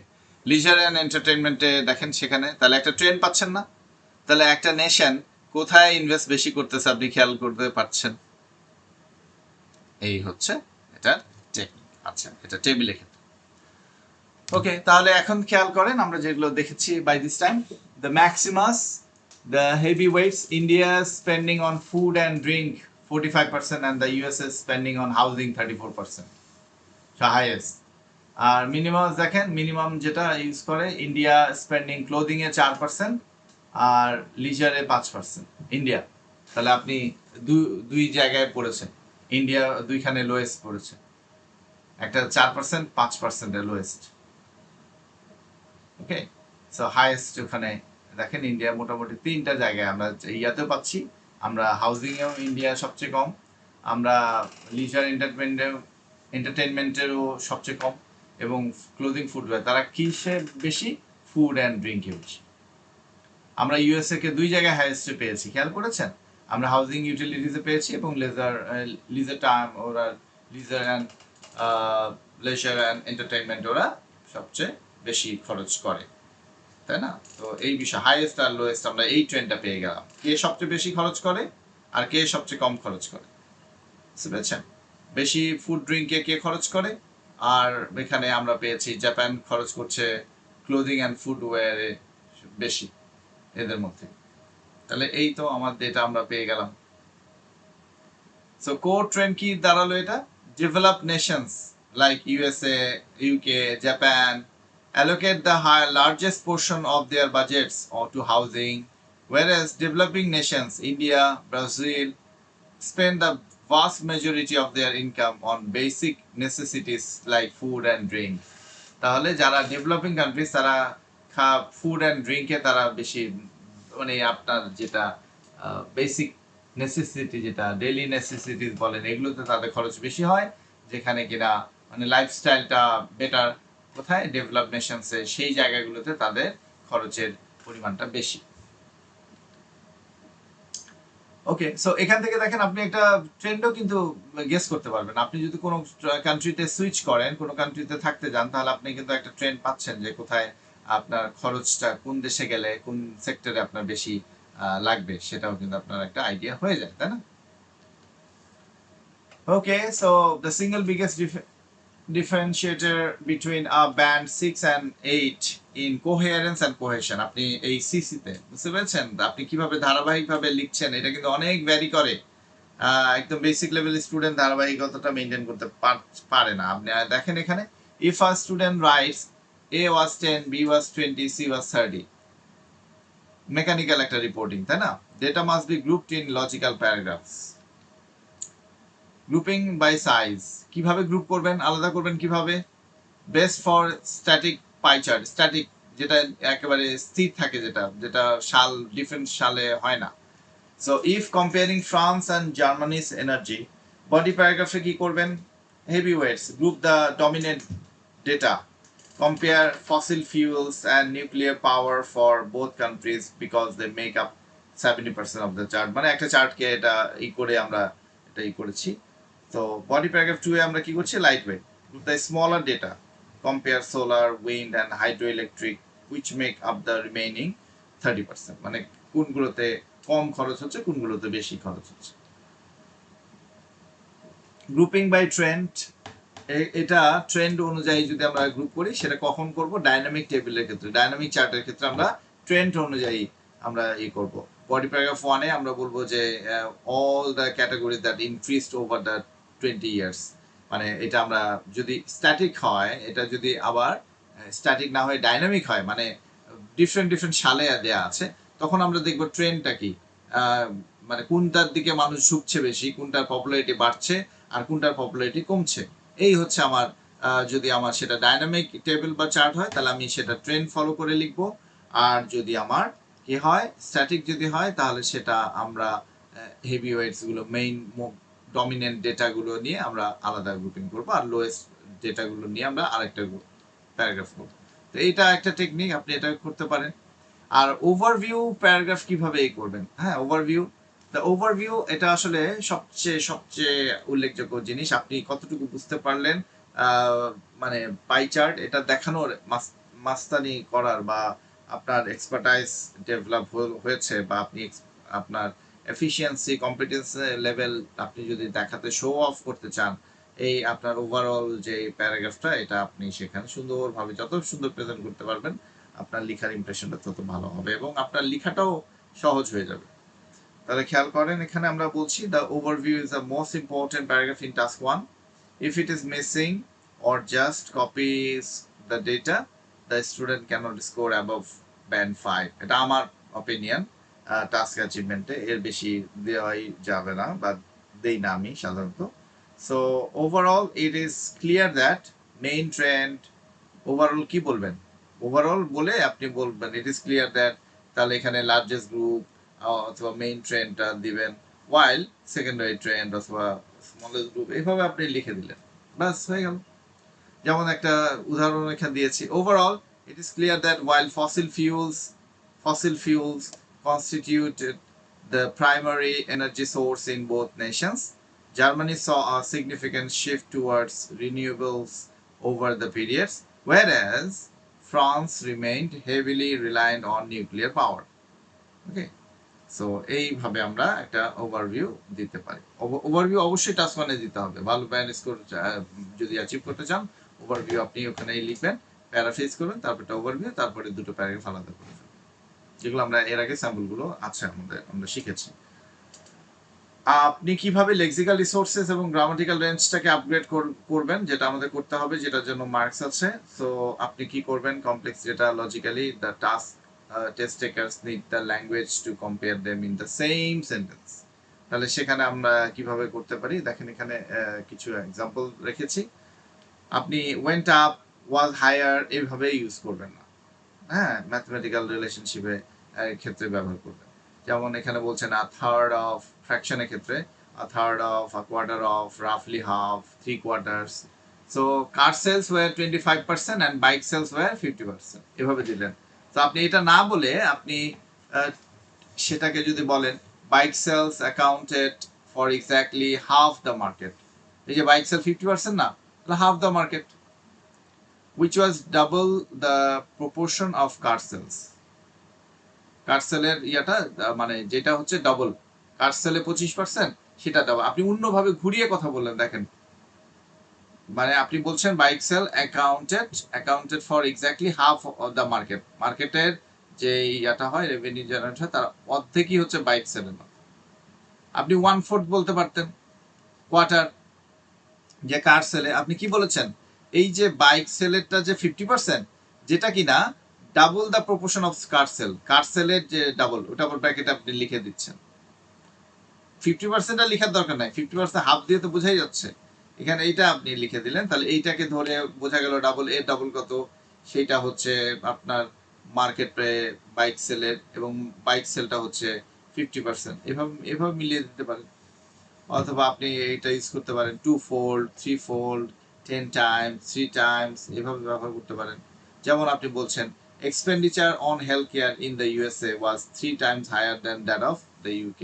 UK থেকে 3 গুণ বেশি হেলথ কেয়ারে খরচ হচ্ছে ইউএসএ তে। সিনট্যাকটিক ভ্যারাইটি, সাবঅর্ডিনেটিং কনজাংশন, যেটা আমরা কমপ্লেক্স সেন্টেন্সের ক্ষেত্রে, সিনট্যাকটিক মানে হচ্ছে গ্রামারের যে ভ্যারিয়েশনের কথা বলতেছি এখানে, হ্যাঁ। সো সিনট্যাকটিক ভ্যারাইটি, দেখেন আমি এখানে ভ্যারিয়েশনস অফ স্ট্রাকচারস বলি না, সিনট্যাকটিক ভ্যারাইটি এটা টার্মোলজি, এভাবে এটাকে প্রেজেন্ট করে। তাহলে সিনট্যাকটিক ভ্যারাইটি আমরা কিভাবে করব, আমরা subordinating conjunction, coordinating conjunction, complex sentence, compound sentence, এগুলোকে ব্যবহার করে আমরা এই ডিফারেন্সগুলো আনার চেষ্টা করব, হ্যাঁ, ভ্যারিয়েশনস গুলো দেখানোর চেষ্টা করব। So combine two pieces of contrasting data into one complex sentence using whereas, while and although, হ্যাঁ। তাহলে এটার মেকানিকটা কি, আপনি একটা ডেটা দিবেন, সেখানে whereas দিয়ে আরেকটা ডেটা বলে দিবেন, হয়ে গেল। তাহলে একটা সেন্টেন্সের মধ্যে আপনার কমপ্লেক্স সেন্টেন্স হয়ে গেল, এটা আপনার প্রেজেন্টেশনটাও ভালো হলো, আপনি ভোক্যাবস গুলো ইউজ করতে পারলেন, লিঙ্কিং ডিভাইসও ইউজ করতে পারলেন, ভ্যারিয়েশন গুলো আপনি দেখাতে পারলেন, তাই না? সো দেখেন এখানে বলছি France produce 40% of its energy. France produced 40% of its energy from nuclear power, whereas the figure for Germany stood at a mere 15%. যেখানে কিনা জার্মানির এই জায়গায় এনার্জি নিউক্লিয়ার পাওয়ারের ক্ষেত্রে তার ইনভেস্টমেন্ট হচ্ছে 15%। এই তো, এবার আমরা দেখব ভুল কিভাবে আমরা কমাতে পারি, কিসে কোথায় কোথায় ভুল হতে হয় বা হচ্ছে। সো মেকানিক্যাল অ্যানালিসিসে আমরা যদি দেখি, একটা কিভাবে আমরা ব্যান্ড স্কোর যেগুলো আমাদের আসলে কমে যায়, আমি পাচ্ছি জানছি কিন্তু আমার একটু অসতর্কতার কারণে আমার ব্যান্ড স্কোরটা ডিপ। সো এটা ফল করানো যাবে না। তো খেয়াল করেন আপনি প্রত্যেকটা নাম্বারকে আপনি দেখেন এখানে লিস্ট করছেন। In 1990 it was 10, in 1995 it was 12, in 2000 it was 15%। এভাবে না, এভাবে বলা যাবে না। তাহলে আপনি কি করবেন? Report the start point, the end point, and the overall trend. Ignore the middle fluctuations unless there is a massive anomaly. তাহলে খুব যদি অ্যানুয়ালি না হয় সেটা আপনি মেনশন করবেন না, আপনি স্টার্টিং পয়েন্টটা মেনশন করবেন, আপনার এন্ড পয়েন্টটা আপনি করবেন, ডেটাটা রাখবেন এবং সেখানে ফ্লাকচুয়েশন যা যা হয়েছে যত আরো ভিতরে আছে মানে স্পেসিফিকেশন আছে সেগুলো আমরা দিব। আরেকটা রং হ্যাবিট সেটা হচ্ছে আমরা সাবজেক্টিভ ল্যাঙ্গুয়েজ এগুলো ব্যবহার করব না, ঠিক আছে? যেমন দেখেন the sales of iPhone shockingly plummeted to a terrible low of 5%, মানে এটা আপনার পয়েন্ট অফ ভিউ হয়ে গেল না। সো এটা না বলে আপনি এটা বলতে পারেন sales of iPhones experience a sharp decline reaching a low of 5%। এভাবে বলেন, একটু বিষয়টাকে অবজেক্টিভলি দেখানোর চেষ্টা করুন, সাবজেক্টিভলি না, সাবজেক্টিভ ল্যাঙ্গুয়েজে না, মানে অ্যাক্টিভ সেন্টেন্সে না দেখিয়ে এটাকে এখানে আপনি একটু প্যাসিভ স্ট্রাকচার না, কিন্তু পয়েন্ট অফ ভিউটা প্যাসিভ। এইখানে বলছেন যে sales of iPhone experienced a sharp decline. তো এখানে দেখা যাচ্ছে একটা ডেক্লাইন, আর আপনি যখনই এখানে বলছেন শকিংলি প্লামেটেড, তো বিষয়টা হয়তো আপনার কাছে ভালো লাগতে পারে, বাট স্ট্রাকচারালি এটা খুব বেশি ইমপ্রেশনটা তৈরি করছেন। কিভাবে আমরা স্ট্রাকচারাল যে গ্রামাটিক্যাল এরর আছে সেগুলোকে একটু দেখার চেষ্টা করি। যে নাউন যে এররগুলো হয় সাধারণত সাবজেক্ট ভার্বের যে বিষয়গুলো খেয়াল করেন। Grammatical error in task 1, student try to compare two things but they accidentally compare a thing to a number. এটা খেয়াল করবেন আপনি, এটা কিন্তু ভয়াবহ একটা বিষয়। যে আমরা যদি বলি যে কারো স্যালারির সাথে আপনি যদি কম্পেয়ার করেন, ধরেন আপনি কম্পেয়ার করতেছেন যে ড্রাইভারের স্যালারি টিচারদের থেকে ভালো, টিচারদের স্যালারির থেকে ভালো,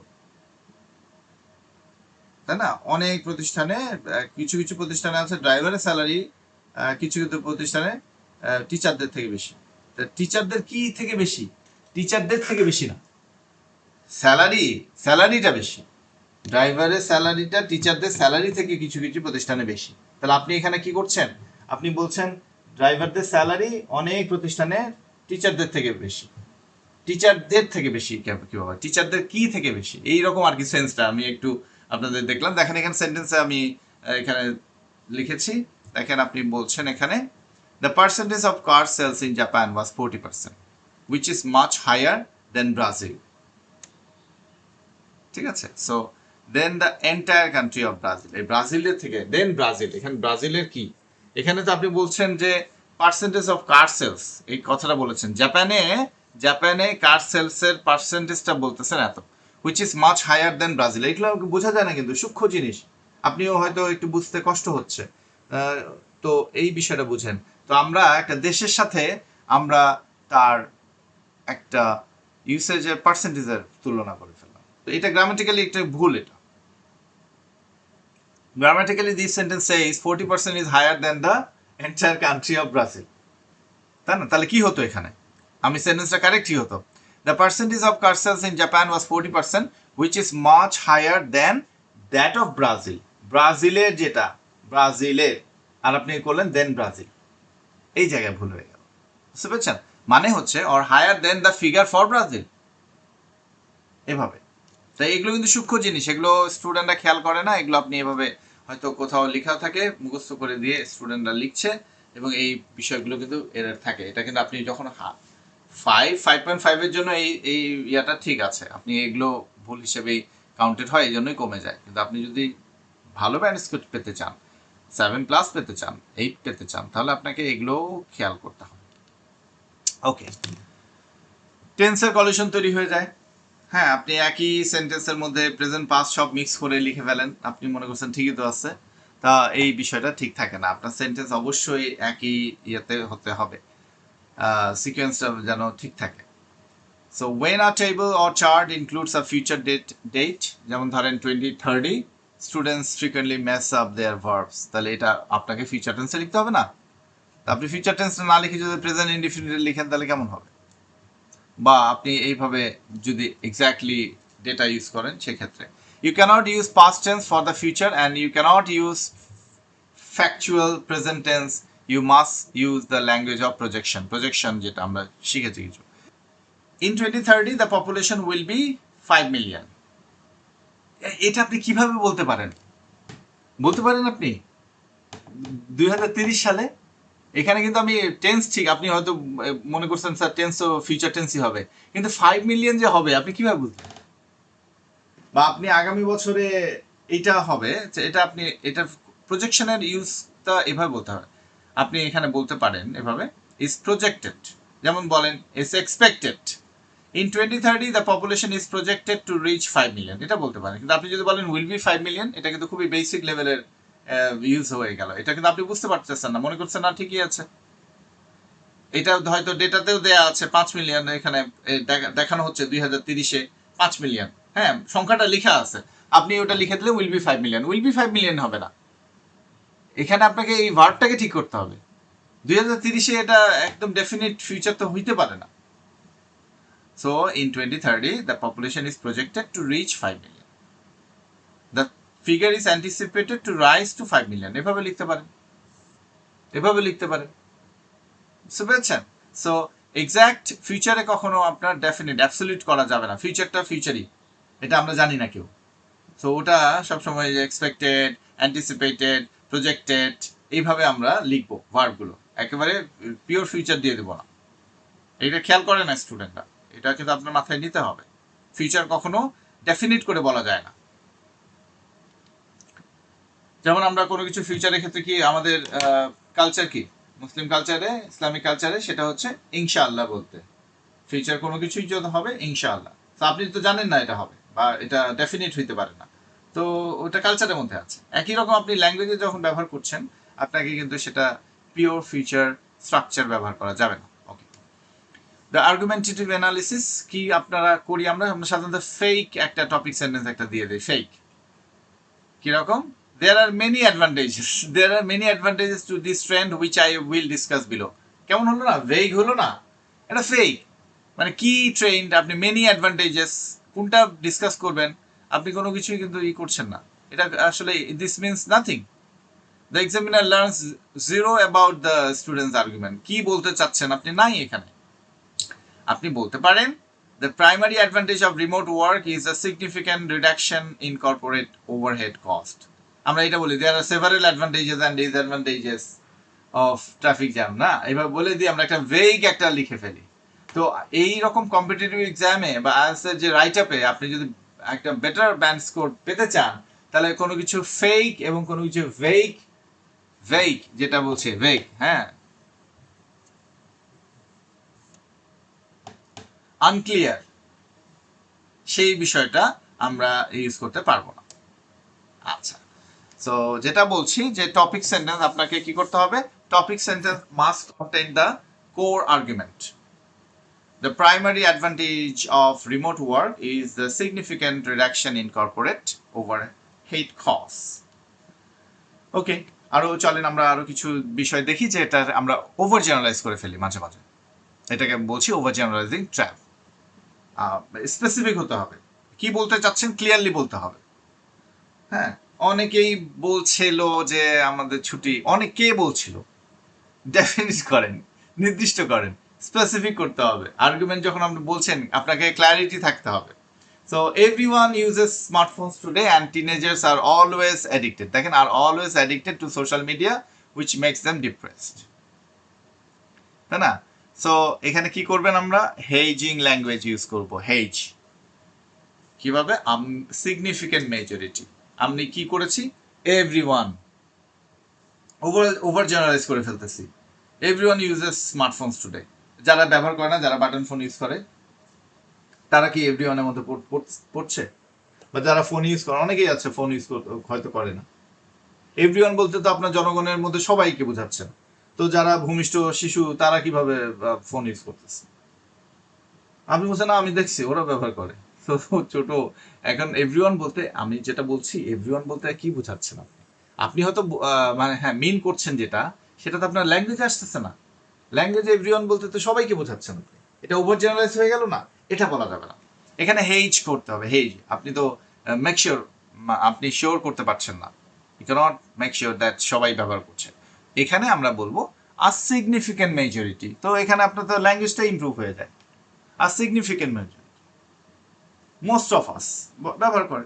সিগনিফিক্যান্ট মেজরিটি অফ পিপল, মানুষের মধ্যে অনেক অধিকাংশ পার্সেন্টেজের বড় পার্সেন্টেজটা কি করছে? Use smartphone today.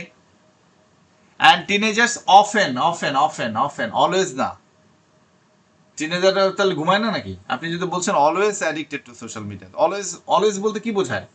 24/7 বোঝায়, অলওয়েজ। তো তারা কি আর কিছু করে না?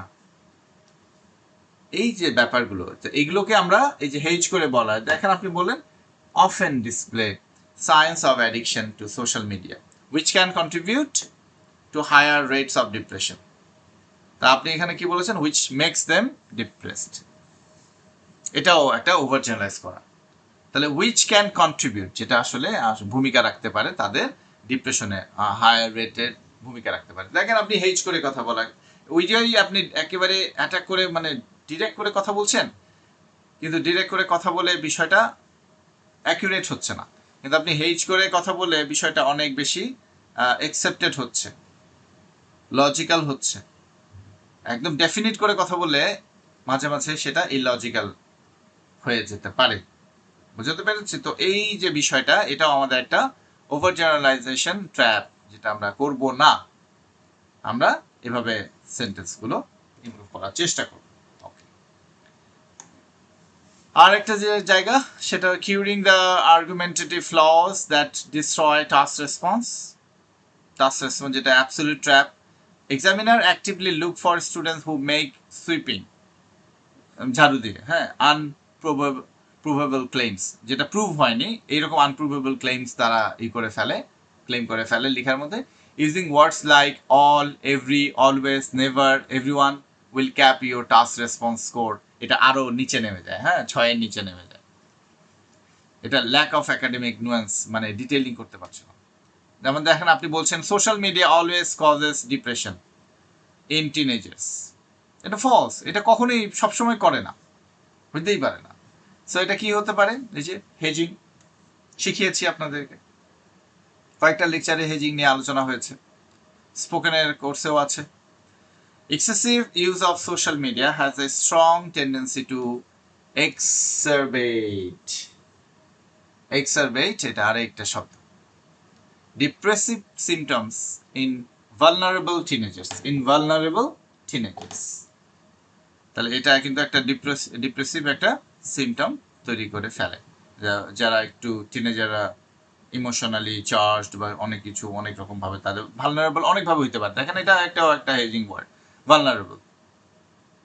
টিনেজার্স, ওই টিনেজ বয়সটাই ভালনারেবল, ওই সময়টাই, মানে আপনি দেখেন রবি ঠাকুরের কথা, 13-14 বছরের মতো বালাই এই দুনিয়াতে আর নাই।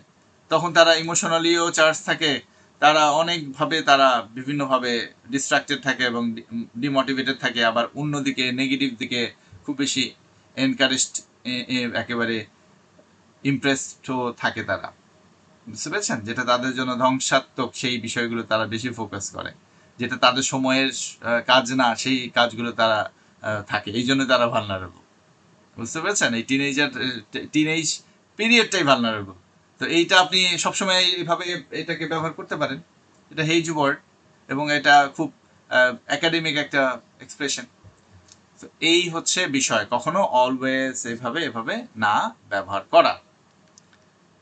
ওকে, so the Orphant example, a paragraph might have a great topic sentence, but the example provided at the end doesn't actually prove the point. আপনি যে পয়েন্টটা বলছেন, টপিক সেন্টেন্সটা যেটা বললেন, সেটাকে আপনাকে প্রুফ করতে হবে না, ব্যাখ্যা করতে হবে না, এক্সাম্পল দিয়ে সেটাকে এস্টাবলিশ করতে হবে না। তো আপনি শুধু টপিক সেন্টেন্স, সুন্দর একটা টপিক সেন্টেন্স লিখেই পরে আরো এই লিস্ট অফ ইনফরমেশন দিয়ে রাখছেন, তো ওটা অরফ্যান্ড হয়ে যায়, মানে এতিম হয়ে যায় ওই বিষয়টা। তো ফ্লটা দেখেন আপনি এখানে একটা sentence, public transport is good for the economy, it creates jobs. For example, my uncle drives a bus in London. দেখেন তো এটার সাথে কোনো মিললো? এটা public transport is good for the economy, it creates job. আর আপনি বলছেন আমার, অ্যাজ ফর এক্সাম্পল, আমার আঙ্কেল লন্ডনে বাস চালায়। কি বোঝালো এটা? সো খেয়াল করেন, এটা যদি এমন বলতেন আপনি, কজ, বিকজ, রেজাল্ট এভাবে দেন।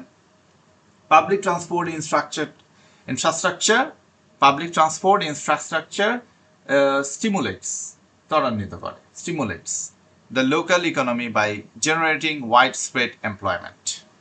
For instance, the construction and maintenance of a new subway line requires thousands of engineers and operators, which consequently reduces local unemployment rates and boosts local spending.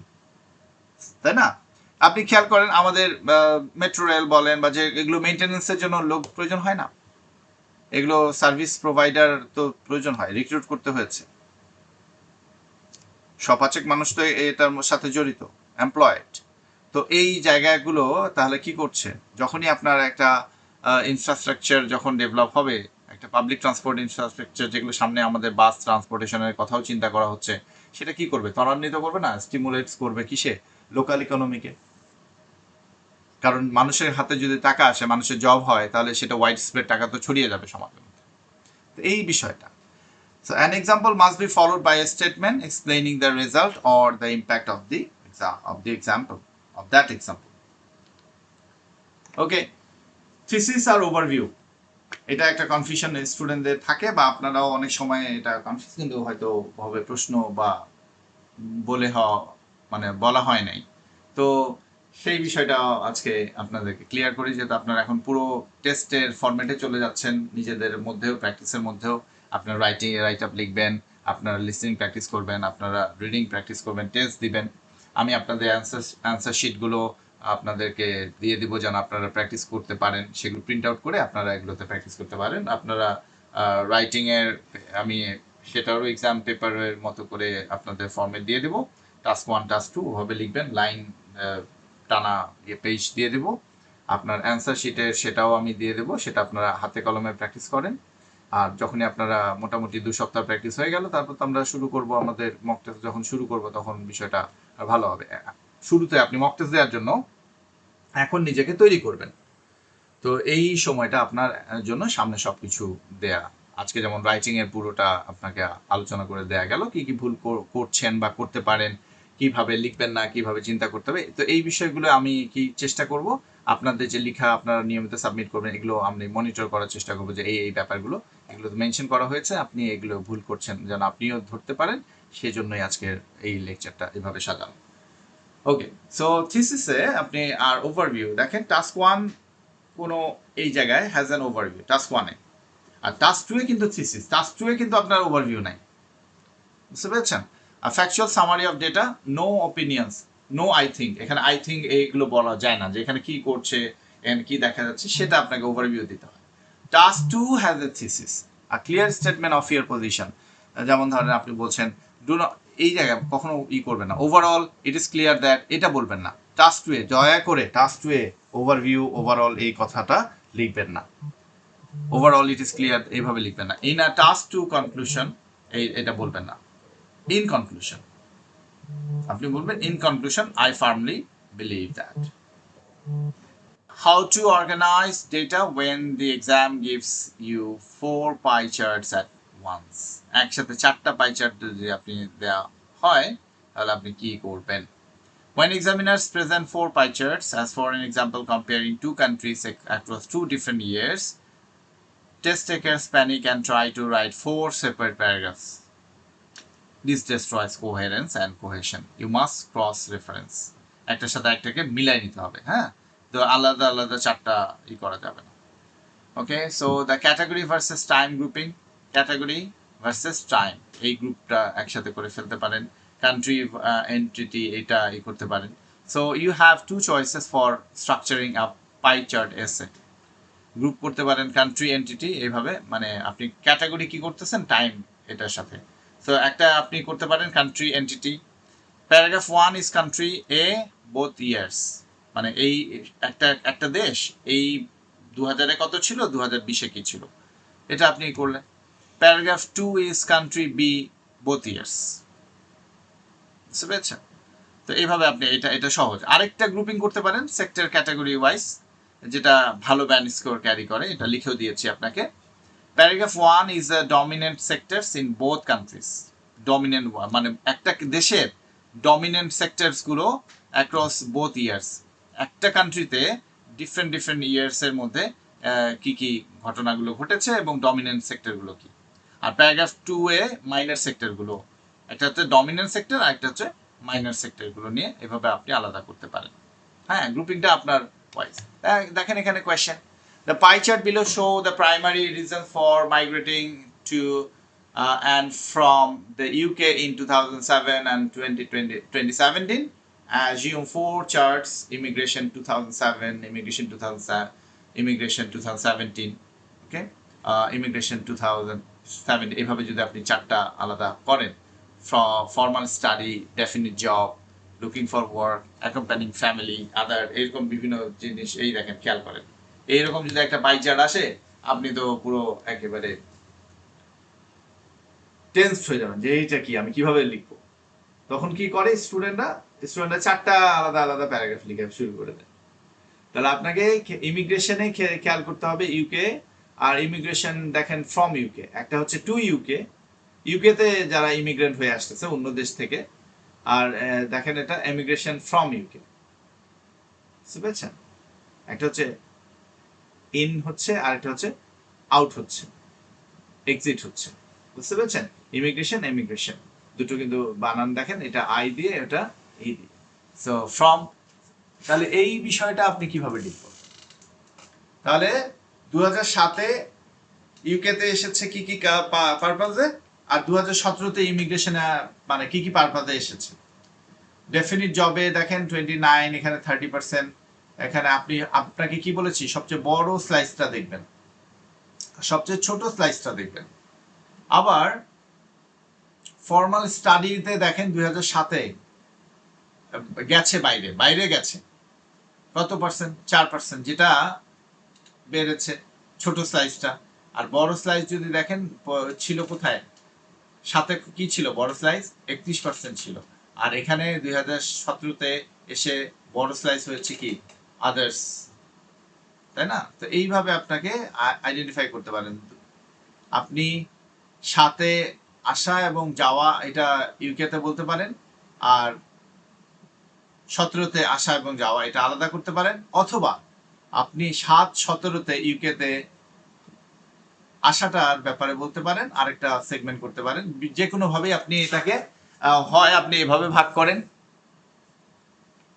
অথবা এভাবে ভাগ না করে আপনি এটাকে এভাবে ভাগ করেন, বুঝতে পেরেছেন? সো এই বিষয়টা আমি আপনাদেরকে তো এইরকম ভাবে করতে পারেন, যে কোনো ভাবে করতে পারেন। আচ্ছা, খেয়াল, তো এটাই বোঝাতে চাচ্ছিলাম যে অনেক সময় আপনারা প্যানিকড হয়ে যান। The provided pie charts compare the primary motivations for individuals relocating to and departing from the United Kingdom. ওখানে ইউকে বলেছে, আমি এখানে ইউনাইটেড কিংডম লিখেছি। ইন দ্য ইয়ার্স 2007 and 2017, দুটোর মধ্যে এই যে এইভাবে আমরা এইটাকে স্ট্রাকচার এভাবে লিখে ফেলতে পারি। ওকে, overall employment related reasons consistently remained the most significant factor for both immigration and emigration across both years. Furthermore, while the proportion of people migrating for formal study was a major driver for বলছে for formal study, এটা কোথায়, people migrating for formal study was a major driver for incoming individual, incoming যারা আসতেছে immigration, it was A negligible factor for those living the UK. মানে এই যে study পারপাজে এটা হচ্ছে নেগলিজেবল ফ্যাক্টর, 4%, 5% আসতেছে 30-31%-এ এইরকম। হ্যাঁ, তাহলে ওভারঅল আপনি দিয়ে ফেললেন। আপনি বলছেন looking first at employment and education, having a definite job was the leading cause for immigration. যাচ্ছে in both 2007 and 2017. Accounting for roughly accounting এই যে মানে ডেটাটা দিচ্ছেন roughly 30% of departing individuals in both years. Similarly, it was a primary reason for immigration যারা আসতেছে remaining stable at exactly 30% across the decade. However, the search for work saw a decline. Search for work saw a decline. Those arriving to look for work dropped from 17 to 12. এটা একটা significant data যে আগে 17% মানুষ কাজের খোঁজে আসতো, এখন 12% মানুষ আসে। হ্যাঁ, সো পাই চার্টে 12% অনেক, মানে সংখ্যাটা অনেক। আপনি হয়তো 12-17 এইভাবে দেখছেন এটা সংখ্যা, কিন্তু পার্সেন্টেজ যদি করেন যেখানে আগে ধরেন 4,000 মানুষ আসতো, সেখানে এখন 3,000 মানুষের মতো 3,000 সামথিং প্লাস মানুষ আসে। তো এই যে ব্যাপার ড্রপ হয়ে যাচ্ছে যে ব্যাপারটা, হ্যাঁ, তো অলমোস্ট 3800 বা 3700 মানুষ এখন আসছে, বা এটা যদি 40,000 হয় তখন সেটা হয়তো 38,000 হচ্ছে, তাহলে এই যে 2,000 মানুষ এরকম ড্রপ করছে। So while immigrants living for this reason fell from 1222 to 14. Conversely, formal study was a massive draw for immigrants. Formal study, এটা immigrants এর জন্য massive একটা surging from 2007 ছিল, যেটা এসে চলে গেছে to represent the largest single category 32% চলে গেছে 2017। In stark contrast, this reason accounted for a mere 4 to 5% of immigration, মানে বাইরে যাচ্ছে যেটা সাথে ছিল 4%, সেটা গেছে 5%। আর যেটা আসার ক্ষেত্রে এই আপনার স্টাডির জন্য আগে 26% মানুষ আসতো আসার ক্ষেত্রে, এবং এখন এটা 6% বেড়ে গেছে। আর যাওয়ার ক্ষেত্রে এটা মাত্র 1% ফ্ল্যাকচুয়েট করছে। ঠিক আছে, তো এই হচ্ছে বিষয়। Turning to family and other reasons, individuals accompanying family constituted approximately 15% of both the incoming and outgoing demographics এই যে যারা মানুষের কথা বলছে demographics ভিন্ন ভিন্ন পারপাসে, a figure that experienced only marginal fluctuations of 1 to 2% over the 10-year period. Finally, other or unstated reasons, others which other একটা লেখা আছে না সেটা, other or unstated reasons made up the remainder, ranging between 11 to 18 across all 4 charts. তো এই বিষয়গুলো আমরা দেখলাম। এখন আবার একটু দেখেন যে আলোচনাগুলো করা হয়ে গেল, সেটা আদারের ক্ষেত্রে আপনি দেখেন ইমিগ্রেশনে কি হচ্ছে 10 to 13 সেই বিষয়টা। তাহলে কিভাবে গ্রুপিংটা করা যেতে পারে এগুলো নিয়ে আসলে আলোচনা, এবং এগুলো নিয়ে আপনাদেরকে দেখতে হবে। ক্রস রেফারেন্সিং করতে পারেন কিভাবে, স্ট্র্যাটেজিক গ্রুপিং কিভাবে করতে পারেন সেগুলো এখানে আমি স্লাইডে রেখেছি। আপনারা রুল অফ 3, ডেটা লিমিট।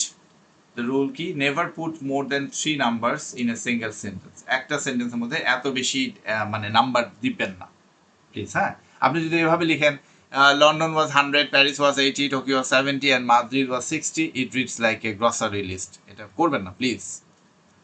আপনি কি বলতে পারেন, while London led at 100, the figure for Paris, Tokyo and Madrid clustered tightly between 60 and 80. এভাবে লিখে, মানে এই যে ক্লাস্টার করে দিয়ে না, নাম্বার দিয়ে দিয়ে ক্লাস্টার করে দিয়ে না। ওকে, এই যে দেখেন লন্ডন, প্যারিস, ওয়াশিংটন, টোকিও এভাবে দিয়েছেন কিলোমিটার রুট। এভাবে আমরা 63 সালে 1863, 1900 আমরা বলছি ডেট ওপেন কত সালে এই করেছে, in millions, kilometres of route, city এত kilometre per year, passengers carry করছে। তো সেই জায়গাগুলো আবারও একটা দিয়েছি এখানে টেবিলের। এটা একটা স্যাম্পল অ্যান্সার আছে, এই স্যাম্পল অ্যান্সারটা আপনারা একটু রিড আউট করে ফেলবেন। একটু যখনই এটা প্র্যাকটিস করতে যাবেন তখন আপনারা অবশ্যই আইডিয়া আসবে বা ইচ্ছা করবে যে এটা কি লেখা হতে পারে। আগে আপনি এখানে আপনাকে দিচ্ছি, এটা দেখে আপনি একটু চিন্তা করে নেবেন যে আপনি কি লিখতে পারেন, এটার বেসিসে কি লিখবেন।